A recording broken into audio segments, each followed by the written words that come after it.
Tak kolka je nabitá. Aspoň co nám ukazovala aplikace. Dobíječka taky svítila zeleně. Takže můžeme jet kam? No přece na kafe. Paráda. Zvedneme stojánek. Tak jo.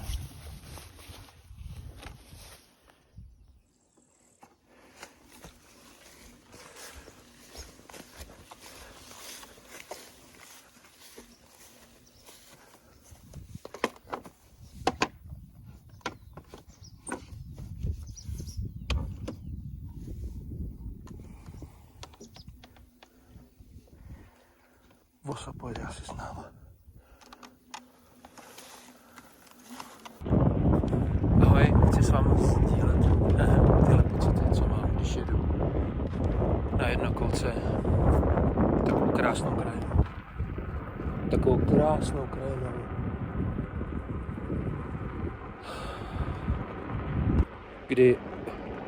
Kdy právě jedu na sluníčko, tu elektriku, která teď pohání tu jednokolku, tak je prostě ze slunce, no. Já už nemusím platit účty za elektriku. Teď jsem jel kolem pole, kde jeden kluk byl v traktoru a dělal tam balíky a ten traktor hrozně hučí. Celý den si představím, že on v tom sedí, v tom hřevu, v tom prachu. A vlastně musí to udělat, vlastně je honěnej, protože vedle je další pole, kde už to seno schne a je krásný počasí, tak je potřeba to jako udělat taky. Zase na ně někdo čeká a pak musí jezdit v tom traktoru, aby právě mohl platit ty účty za elektriku a účty za nájem nebo za koupy nemovitosti. Aby jeho rodina mohla být šťastná, tak já jsem to žil taky. Vím, jaký to je. Teďko už to jako žiju jinak, no.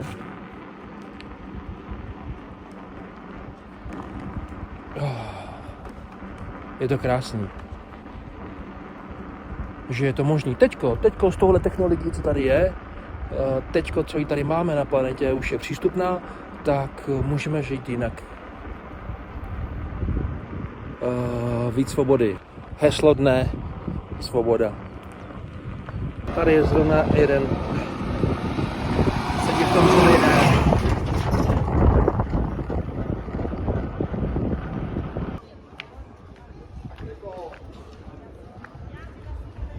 Na této ulici bez názvu je moje oblíbená kavárna Republika.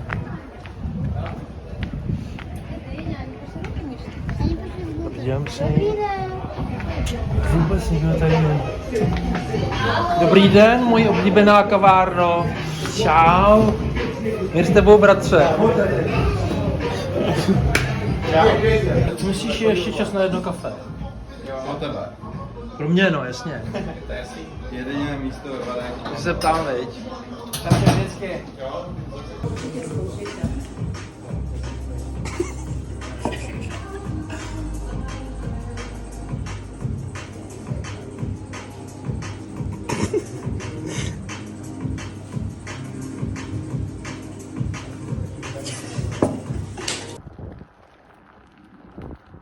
To je teda krásná cesta z kavárny.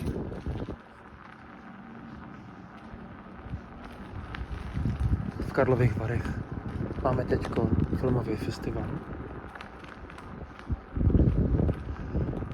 Takže je tam teda fakt hodně lidí, ale ta nálada je moc krásná.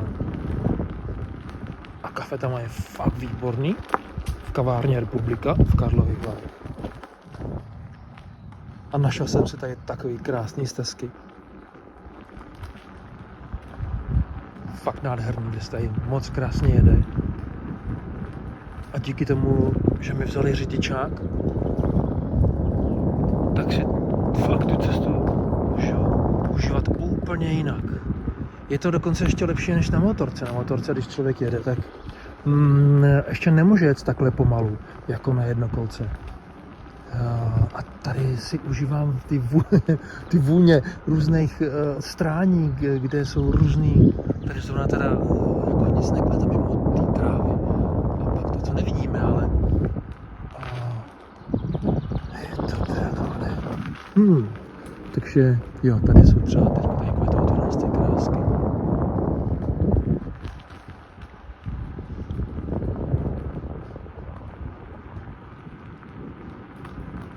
Takže to určení, že je všechno špatně k něčemu dobrý, je teda jako kurva pravdivý. Mám radost i z toho, že opravdu ve všem, co se mi děje, tak už dokážu vidět. A nebo když to ještě nevidím, tak už jako vím, že to tak ale je a že to dřív nebo později uvidím. To krásné, co mi v tom příběhu, v tom žití, co mi to přináší, jo. Že jsem se rozhodl změnit hodně sebe do té nejlepší podoby mě, jak to je jenom možný, tak mi přichází změny i třeba to, že jsem se tady na té jednokolce asi před měsícem vysekal, protože jsem dělal frajera a hodil jsem se s autem, tak jsem potkal asfaltku úplně tvrdo, protože jezdím bez jakýchkoliv chráničů i bez helmy.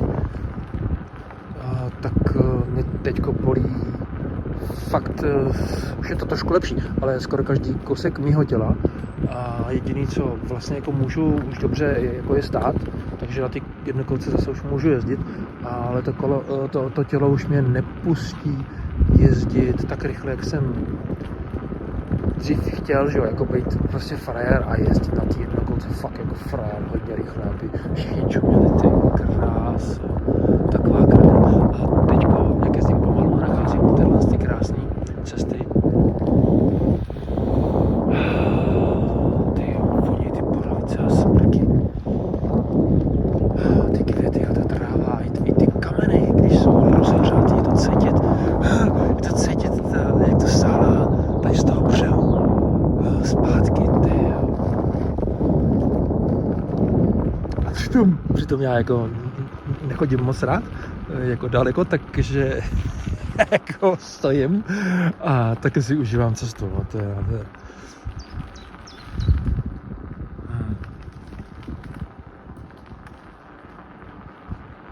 Tak jo, děkuju, že tu se mnou jste.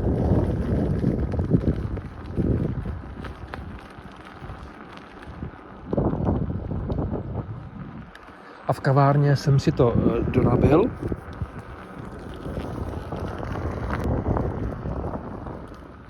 Líško, to bych jim dal stejně, takže vlastně za to taky neplatím ani za nabití doma, ani v kavárně.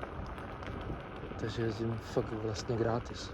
Jasně, že jedna kolka mě stála, ona má velký dojezd, ona má asi 120 km dojezd, teda ten maximální. Takže je to takový silnější stroj, já taky hodně vážím, já vážím nějakých 114, možná 120 kg, si fandím a to je maximum úplně na ní, že jo, tak. Takže je báječná, že mě takhle vozí. A stála mě asi 62 tisíc. No. Ty soláry, co jsem si doma udělal, instaloval, mi taky něco stály, plus další měnič a dobíječ. Měnič ne, to jsem dostal od Michala úplně zadarmo.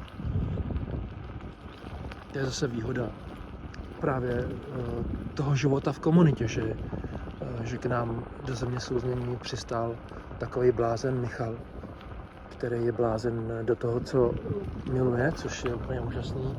On miluje sice taky hodně logické myšlení, ale taky mimo jiné elektriku. A rozumí tomu, něčemu. Takže on mi tam dotáhnul, udělal z nějaký UPSky, udělal vlastně dobíječ. Já tomu vůbec nerozumím, ale hlavně, že mi to funguje a mám to prostě od něj. Já zaděkuju. To je právě ta nádhera. Já kdybych to scháněl normálně, tak mi to stojí, já nevím, no vlastně ani nevím, kolik by mi to stálo. 15, 20, 25 tisíc, nevím, vůbec. A protože to tam takhle vlastně sdílíme, tu myšlenku a tu touhu a to místo, tak si takhle navzájem pomáháme. On měl zase rok křivou maringotku a jako furt říkal, že mu to nevadí, ale už jsme se jako naštvali a šli jsme prostě narovnat. Dělali jsme to celý den skoro, myslím, ale už teď koušíme krásně rovňoučkou a už se libuje, že se mu i krásně zavírají dveře. Takže tohle sdílení toho bytí a těch našich umů, to je jeden z důvodů, proč jsem zeměsouzněný. Kdy mám takový pocit, a mám tady už i zkušenost, no, že je to možné, že je to výhoda, když jsme každý ve své hojnosti, když už nejdeme do komunity kvůli tomu, že my potřebujeme v něčem pomoct. Jako částečně to tam může být, ale nesmí to být jakoby volání o pomoc. To je pak blbý, jo. Pak ta komunita je vlastně oslabená tím jedným člověkem, který potřebuje pomoc. Samozřejmě každý je pomoc chce, ale musíme na to nejdřív mít, no. To znamená, že nejdřív ta komunita musí být fakt silná, o lidi, kteří stojí nohama na zemi a spoustu věcí jsou prostě soběstační, jsou pány svého života. Ne, říkám, že to já jsem, ale někde už jo. No, tak jak můžu. Někde už jo. Ne, vlastně někde už můžu říct, že jo. A pak je to znát. Na té partě je to prostě obrovsky znát. Každý člověk, kdo přijde do té party, tak ta komunita se okamžitě změní. Změní se o tu barvu toho člověka, který přijde. A pokud je to vlastně jakoby nedostatek, ta barva toho člověka je hlavně nedostatek a strach, tak ta komunita se podle toho částečně obarví. Ale pokud je to člověk, který je soběstačný a je silný a je milující, tak pak se ta komunita zabarví úplně jinou barvou a je to, jako poznají to, pocítí to prostě všichni, no. Pocítíme to všichni vždycky. Tak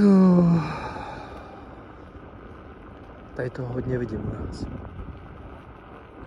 No, tady je úsek moc se svítí sluníčko, ale další prostě voňavky. Tady vonějí na cestu.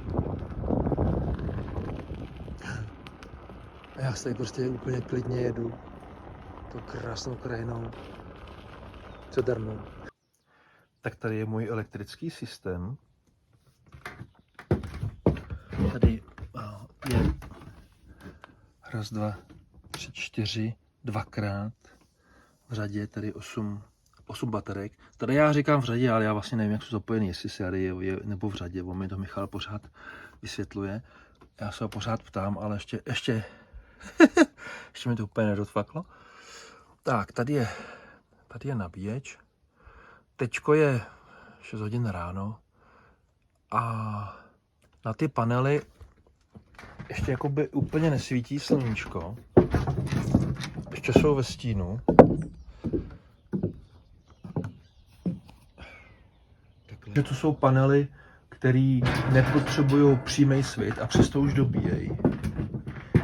Tak vlastně tady na tom nabíječi je indikátor, ten úplně nahoře, ten je od ze soláru a protože už svítí, to znamená, že už to dává. Ono dokonce tady vlastně se to dá nějak poznat, kolik dává. Elektrikáři, nebo vy, co tomu rozumíte, tak vidíte, kolik momentálně teďko ráno 6 hodin dává, když ještě na to vůbec nesvítí. Tak a No a něco je v baterkách, tak já rovnou tady vlastně ta bývalá UPSka, z toho Michal udělal měnič. Tak já tady pustím 220. Jednou cvak, po druhý cvak, to je jediný. Jsme z toho poprvé. No a tady je vidět, že už svítí kontrolka. Musím říct, že jsem si na to ještě nezvyknul, na to, že prostě tady k mému domečku nevedou vůbec žádný dráty. Jenom tady těch pár panelů. A oni mi zajišťují veškerou spotřebu elektriky. Pořád jsem z toho hin, že je to možný. Děkuji za pozornost a mějte se moc krásně.